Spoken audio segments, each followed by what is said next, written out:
Bom dia, meus irmãos. É um prazer estar com vocês nessa manhã e retomarmos a nossa exposição do livro de Josué, olhando agora para o capítulo 3, os versículos de 7 a 13. Sejam todos muito bem-vindos para a nossa reflexão bíblica. Antes de começarmos a leitura do texto, eu lembro de uma história que gostaria de compartilhar com vocês. Quando voltávamos do grande ABC, Fabi e eu, depois de ter pregado em uma igreja naquela região, eu percebi que havíamos pegado o caminho de volta que eu não tinha planejado tomar. O Waze nos levou para um caminho totalmente diferente daquele que eu conhecia, e eu comecei a ficar muito tenso, fiquei nervoso, preocupado, me perguntando se nós conseguiríamos chegar tranquilos em casa. Foi naquele momento que eu disse para Fabi: querida, só Deus para nos ajudar agora. A Fabi, minha esposa, então olhou para mim e disse: como assim só Deus para nos ajudar agora? Nós precisamos de Deus, nós dependemos de Deus a todo momento, não é só agora. Sempre é só Deus para nos ajudar. Naquele momento eu fui lembrado por ela de que a presença de Deus é fundamental a todo instante, a todo minuto na nossa vida. Eu não dependo de Deus apenas nos momentos difíceis, mas eu preciso da presença de Deus comigo a cada segundo e a cada instante pelo qual eu passo. Israel enfrentava uma situação como essa. A necessidade de lembrar-se de que Deus é um Deus presente e soberano. E ainda preparando a nação para atravessar o Jordão, Josué recebe de Deus algumas orientações, ele transmite essas orientações para o povo, que falam sobre esse Deus que se faz presente entre o seu povo e esse Deus que é o soberano sobre toda a terra. Vamos abrir comigo lá em Josué, capítulo 3, versículos de 7 a 13. Josué, capítulo 3, versículos de 7 a 13. Eu estou com a minha Bíblia aqui e vou ler com vocês. Diz assim: E o Senhor disse a Josué: Hoje começarei a exaltá-lo à vista de todo Israel, para que saibam que estarei com você como estive com Moisés. Portanto, você é quem dará ordem aos sacerdotes que carregam a arca da aliança quando chegarem às margens das águas do Jordão, parem junto ao rio. No versículo 9, então Josué disse aos israelitas: Venham ouvir as palavras do Senhor, o seu Deus. Assim saberão que o Deus vivo está no meio de vocês e que certamente expulsará diante de vocês os cananeus, os hititas, os heveus, os ferezeus, os girgazeus, os amorreus e os jebuseus. Vejam, a arca da aliança do soberano de toda a terra atravessará o Jordão à frente de vocês. Agora escolham 12 homens, um de cada tribo. Quando os sacerdotes que carregam a arca do Senhor, o soberano de toda a terra, puserem os pés no Jordão, a correnteza será represada e as águas formarão uma muralha. Nessa passagem de Josué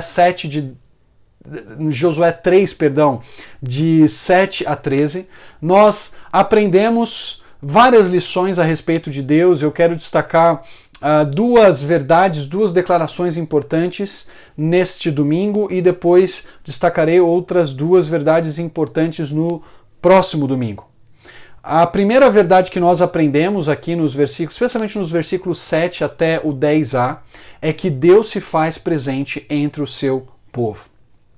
Depois de Josué dizer ao povo que Deus os guiaria, que Deus os orientaria na travessia do Jordão, nós falamos na semana passada sobre a importância da Arca da Aliança como símbolo da presença de Deus, como símbolo da majestade de Deus. Deus estava presente na Arca da Aliança, sentado entre os querubins, como o Salmo 80 vai nos lembrar, como o Salmo 90 vai enfatizar. Deus é o Deus que reina sobre Israel, e a Arca da Aliança é o local onde ele faz a sua presença demonstrada de maneira mais clara, mais manifesta para o povo. Agora, Deus se aproxima de Josué e ele traz algumas orientações para o líder da nação. Veja, no versículo 7, Deus diz para Josué que engrandeceria o nome de Josué, ou engrandeceria a pessoa de Josué diante de todo Israel com um propósito específico. Ele diz: para que saibam que estarei com você, assim como estive com Moisés. A expressão que aparece no versículo 7 do capítulo 3, indicando o propósito pelo qual Deus engrandeceria Josué, nos lembra que Deus encarregou esse homem de dar continuidade à liderança de Moisés, guiando o povo para dentro da terra. Na verdade, essa expressão é muito semelhante àquela que nós encontramos no capítulo 1, no versículo 5. Ali no capítulo 1, versículo 5, Deus encarrega Josué de liderar o povo nas batalhas contra os cananeus e diz para Josué que, assim como esteve com Moisés, estaria com este novo líder, o próprio Josué. Aliás, essa era uma verdade que o próprio Moisés, o líder anterior, já havia dito para Josué um pouquinho antes de falecer. Lá em Deuteronômio, capítulo 31, versículos 7 e 8, Moisés diz o seguinte para Josué: seja forte e corajoso, pois você irá com este povo para a terra que o Senhor jurou aos nossos antepassados, e você repartirá entre eles essa terra como herança. O próprio Senhor irá à sua frente e estará com você. Ele nunca o deixará, jamais o abandonará. Mais uma vez, a passagem nos lembra que a liderança mudou. Agora não é mais Moisés que está à frente de Israel, mas o mesmo Deus continua guiando com o seu povo. Sai líder, entra líder, mas o Deus é o mesmo. A exaltação de Josué diante do povo não é para a própria glória de Josué, para que o povo olhe para Josué e diga: nossa, que cara fantástico! Que líder sábio, que líder perspicaz que nós temos. Mas para que Israel saiba que Deus está cumprindo os seus propósitos através da liderança de Josué. Eles podem seguir tranquilamente esse homem, sabendo que ele foi escolhido por Deus para cumprir a missão de levar o povo para dentro da terra. Moisés tirou o povo do Egito. Josué agora leva o povo para dentro de Canaã. O importante não é Josué em si, mas o Deus que o acompanha, para que todo Israel saiba que eu estou com você.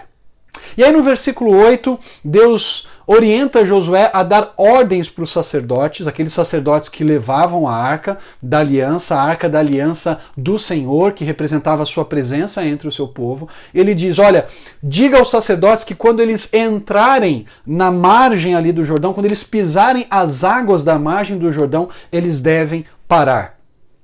E o texto agora entra num certo suspense, porque nós não sabemos o restante daquilo que Deus declarou para Josué.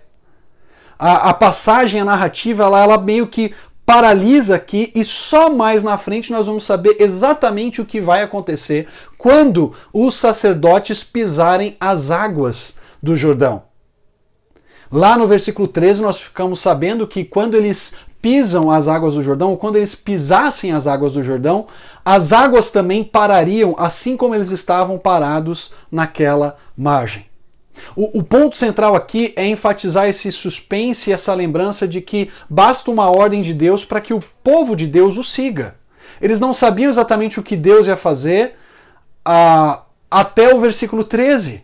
E eles deveriam esperar pela direção de Deus, mas tomar um passo de fé, de andar na direção do Jordão, de obedecer às ordens de Deus e ficarem tranquilos de que o Senhor os guiaria quais seriam os passos a seguir. No versículo 9, então, Josué chama o povo para perto de si, ele diz: venham ouvir as palavras do Senhor, o seu Deus. Israel não é chamado para ouvir os grandes insights de estratégia militar de Josué, mas para ouvir as palavras que o próprio Deus comunicou para o líder da nação. Deus e a sua revelação são centrais e é papel de Josué transmitir com fidelidade aquilo que Deus anunciou. Pouco importa se Josué é um cara cheio de ideias mirabolantes, fantásticas sobre a travessia do Jordão. O importante é como Deus orienta, como Deus instrui o povo a fazer essa travessia. Na sequência, então, do versículo 9, nós entramos no versículo 10 e Josué diz algo importante no início do versículo 10. Ele diz: assim saberão que o Deus vivo está no meio de vocês. Veja que interessante.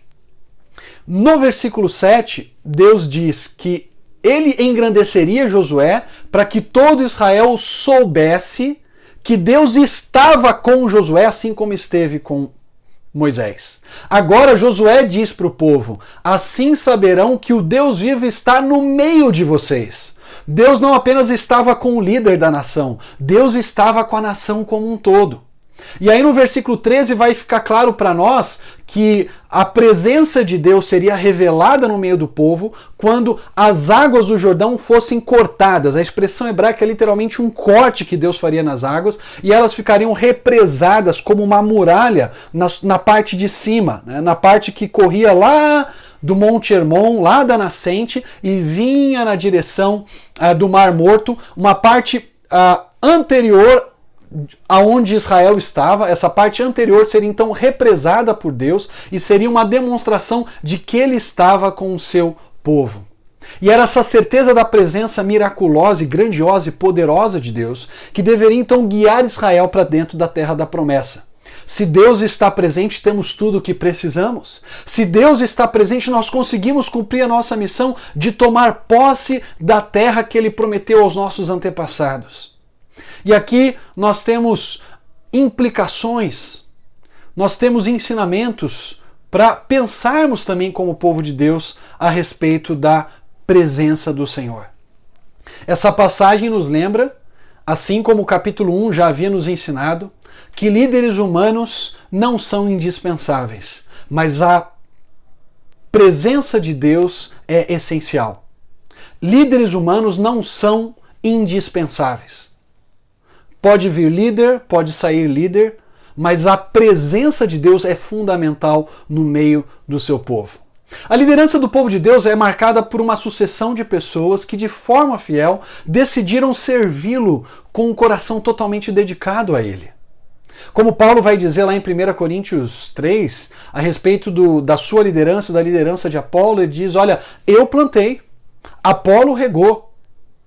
Um líder plantou a igreja, o outro líder deu sequência ao desenvolvimento da igreja, mas fundamental em tudo isso era a presença de Deus. Mas Deus deu o crescimento.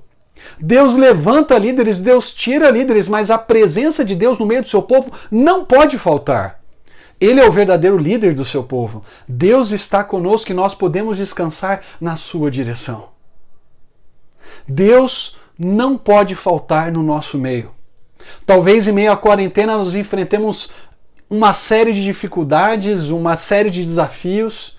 Talvez nos falte mais tecnologia, talvez nos falte alguns detalhes que facilitariam às vezes os nossos encontros. Talvez a própria questão da pandemia mesmo nos impeça de estarmos juntos fisicamente. Mas algo que é indispensável a nós é a presença de Deus. Se Deus está conosco, se Deus se agrada da nossa vida como povo dele, então nós podemos seguir em frente.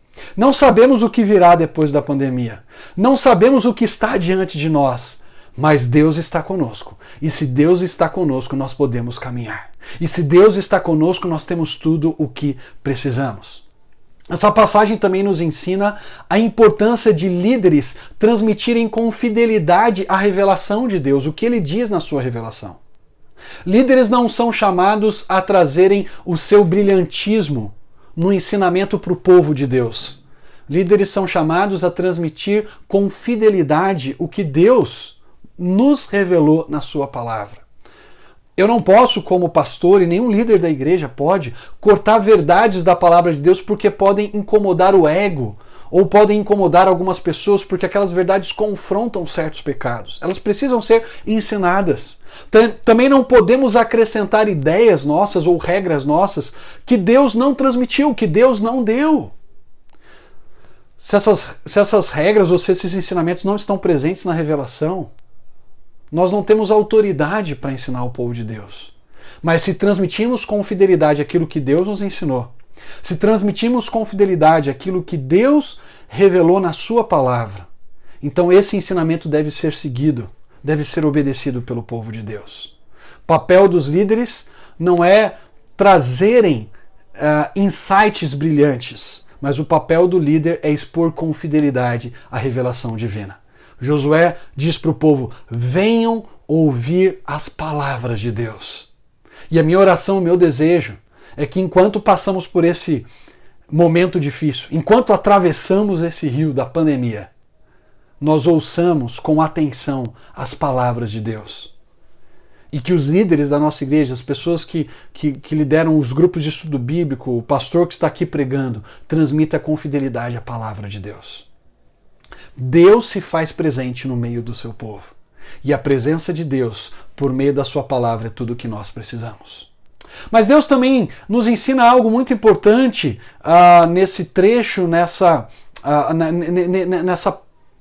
parte de Josué, que é a verdade de que Deus está também sendo apresentado aqui como o soberano de toda a terra.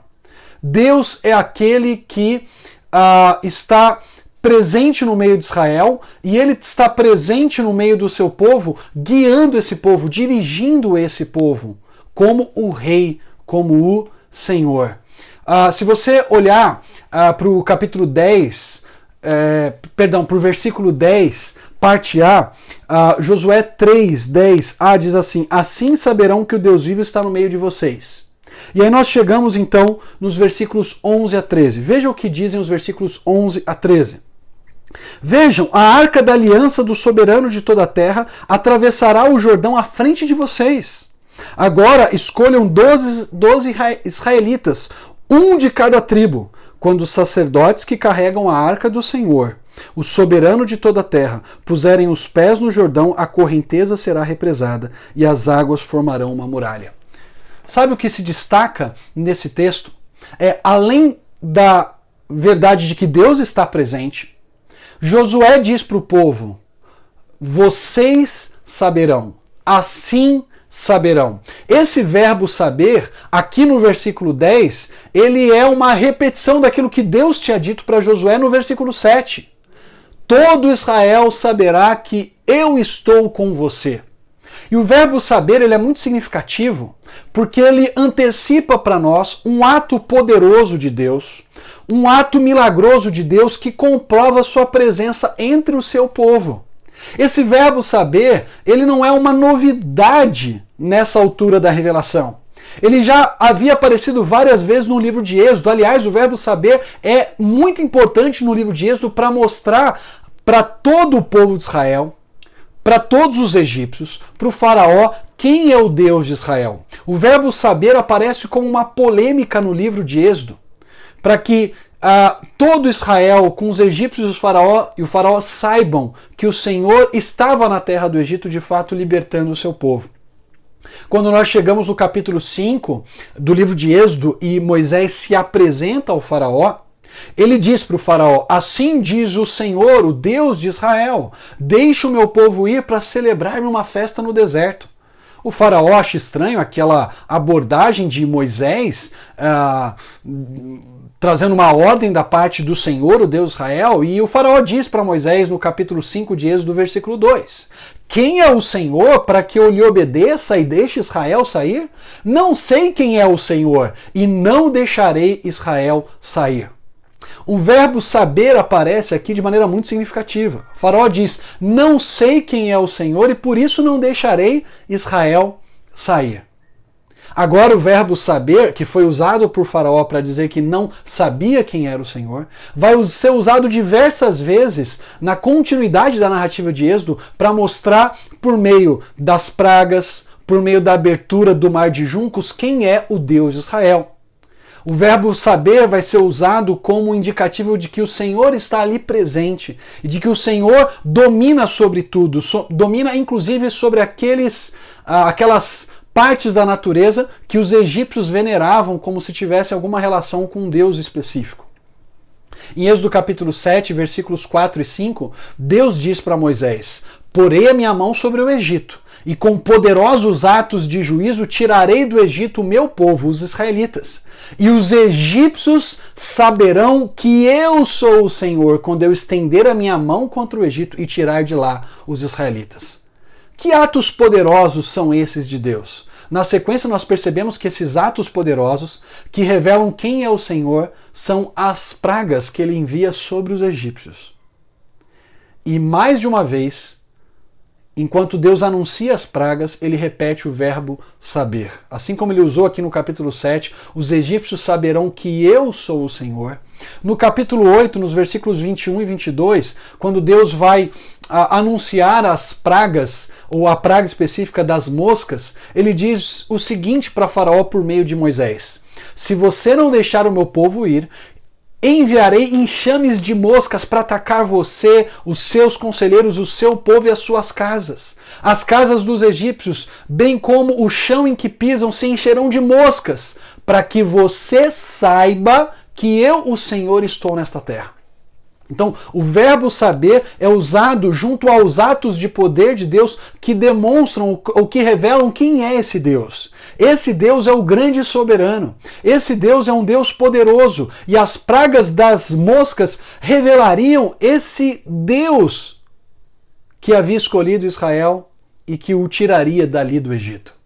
Também no capítulo 9, nos versículos 13 e 14, Deus diz para Moisés: levante-se logo cedo, apresente-se a Faraó e diga-lhe que assim diz o Senhor, o Deus dos Hebreus: deixe o meu povo ir para que me preste culto. Caso contrário, mandarei desta vez todas as minhas pragas contra você, contra os seus conselheiros, contra o seu povo, para que você saiba que em toda a terra não há ninguém como eu. Na praga das moscas, Deus fala que Faraó saberia que ele estava ali no meio do Egito. Agora, na sétima praga, a praga de granizo, Deus diz que Faraó saberia que não há ninguém como ele em toda a terra do Egito. E sabe o que é fantástico? É que não apenas os atos de poder, de juízo de Deus das pragas revelavam quem ele era, mas também o ato de poder de libertação, de abertura do mar de juncos ou o mar vermelho pelo qual Israel passaria e que depois afogaria o exército egípcio, revelaria quem era esse Deus. E mais uma vez nós encontramos o verbo saber ali. Quando Israel se vê pressionado pelos egípcios com o mar à sua frente, Deus diz para Moisés o seguinte no capítulo 14 de Êxodo, nos versículos 16 a 18. Eu vou encurtar aqui, citar alguns trechinhos desses versículos 16 a 18, que dizem o seguinte: Deus falando para Moisés: erga sua vara, estenda a mão sobre o mar, e as águas se dividirão, para que os israelitas atravessem o mar em terra seca. E serei glorificado com a derrota de Faraó e de todo o seu exército.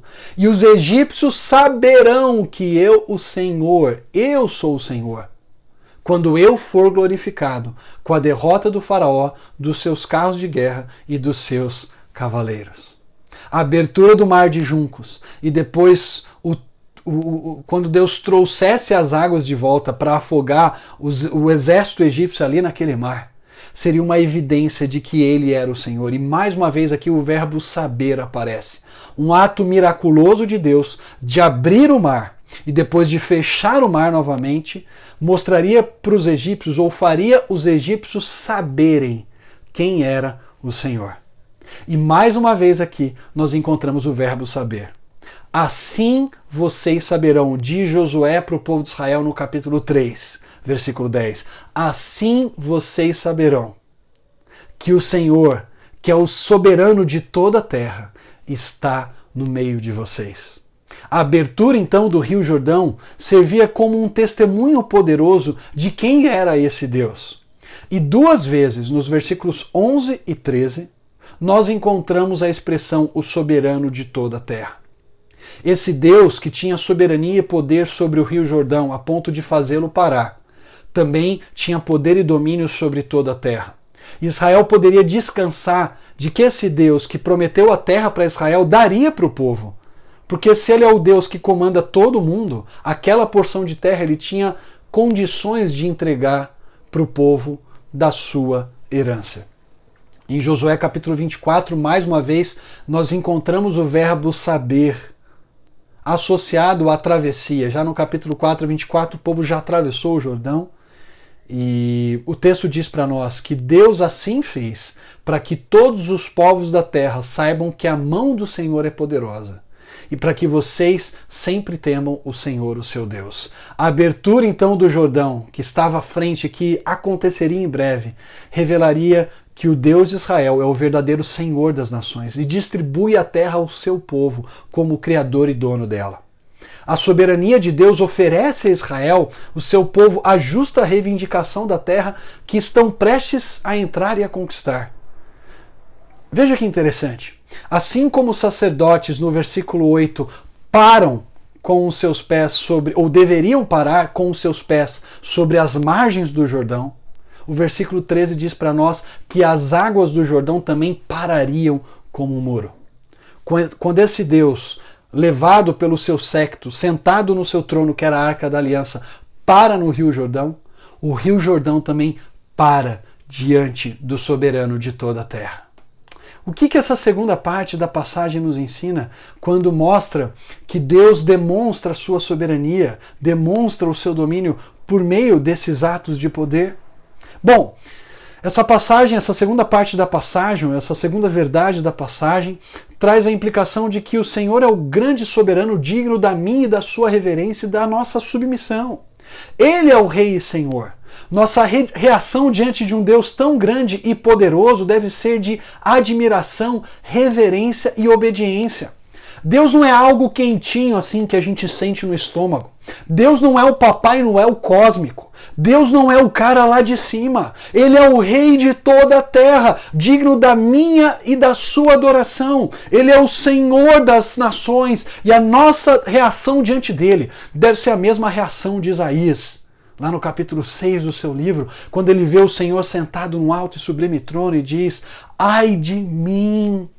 Eu sou um homem de lábios impuros e os meus olhos viram o Rei, o Senhor dos exércitos. A nossa reação deve ser a mesma de João, na ilha de Patmos, quando tem a visão do Rei Jesus. E ele diz lá em Apocalipse 1, versículos 17 e 18, quando o vi, caí aos seus pés como morto. Então ele colocou sua mão direita sobre mim e disse: não tenha medo, eu sou o primeiro e o último, eu sou aquele que vive. Qual é a sua reação diante do Rei de toda a terra? Sua vida reflete reverência e temor a esse Rei? Você tem se colocado diante desse Rei como seu soberano, como seu Senhor? Ou de modo rebelde você tem buscado ser o Senhor da sua própria vida? O nosso Rei é digno do nosso temor, mas ele também é digno do nosso amor, da nossa confiança, da nossa entrega. Esse Rei, esse Deus poderoso, se tornou homem e estabeleceu o seu reino não com o sangue dos seus súditos, mas com o seu próprio sangue. Por isso, a nossa submissão a esse Rei começa com o reconhecimento de que o Rei Jesus é também o Salvador Jesus. E só por meio dele, da capacitação que ele nos dá, que nós conseguimos servi-lo e obedecê-lo como ele merece, como ele é digno. Você tem confiado no Senhor para expressar submissão e reverência a Ele nas várias áreas da sua vida? O seu relacionamento familiar reflete sujeição ao Rei Jesus? O relacionamento que você tem no trabalho, no meio às vezes das tensões do home office, refletem submissão e reverência ao Senhor Jesus, reconhecimento de que Ele é o Rei da sua vida, mesmo naqueles momentos de conflito e dificuldade com o seu chefe ou com os seus colegas de trabalho? Quando você está sozinho, olhando o computador, o seu olhar reflete submissão ao Rei de toda a terra? Você deixa ele governar a sua vida ou você mesmo que governa e dirige a sua vida e faz as suas escolhas muitas vezes contrárias ao que o Rei nos diz na sua palavra? Se esse Deus é tão poderoso e nos garantiu a redenção final, nós podemos ter a certeza de que nenhuma barreira para ele é grande o suficiente. Assim como o Jordão significava uma grande barreira para Israel para herdar a terra que Deus lhes prometeu, nós também podemos olhar para algumas situações da nossa vida e achar que elas são uma barreira para que Deus finalmente cumpra plenamente as suas promessas para nós. Mas nós somos lembrados nesse texto aqui de que assim como o soberano de toda a terra pararia as águas do Jordão, e as águas do Jordão não seriam um obstáculo grande demais para ele cumprir as suas promessas, nada nessa vida é um obstáculo grande demais para que Deus cumpra as suas promessas para com o seu povo. Paulo nos lembra dessa verdade lá em Romanos 8, versículos 38 e 39. Ele diz para nós: pois estou convencido de que nem morte nem vida, nem anjos nem demônios, nem o presente nem o futuro, nem quaisquer poderes, nem altura nem profundidade, nem qualquer outra coisa da criação será capaz de nos separar do amor de Deus que está em Cristo Jesus, nosso Senhor. Nada nessa vida é uma barreira para que Deus cumpra o seu propósito para conosco como seu povo. Assim como o Jordão não era uma barreira para que Deus concedesse a terra para Israel, nada nessa vida pode nos impedir que Deus nos dê, juntamente com o seu Filho, todas as coisas, como ele diz em Romanos 8, 31 e 32. E é nesse Rei Todo-Poderoso que nós colocamos a nossa confiança e entregamos a nossa vida. Esse Rei que começou a boa obra em nós, há de completá-la até o dia de Cristo Jesus. E nada poderá impedi-lo de completar a sua obra na minha e na sua vida. Vamos orar? Querido Deus, nós te louvamos, porque o Senhor faz a tua presença uma realidade no nosso meio. Nós podemos confiar e descansar na tua presença. Nós podemos confiar na tua palavra, não nos insights de um grande pregador ou de um grande líder, mas queremos ouvir a transmissão fiel da tua palavra. Também queremos, Pai, viver uma vida de reverência ao Senhor. O Senhor é digno da nossa reverência, da nossa devoção e submissão. Perdoa-nos, Pai, porque muitas vezes queremos tomar a rédea das nossas vidas. Queremos controlar e dizer o que é melhor para nós. Mas só o Senhor sabe de fato o que é melhor para as nossas vidas.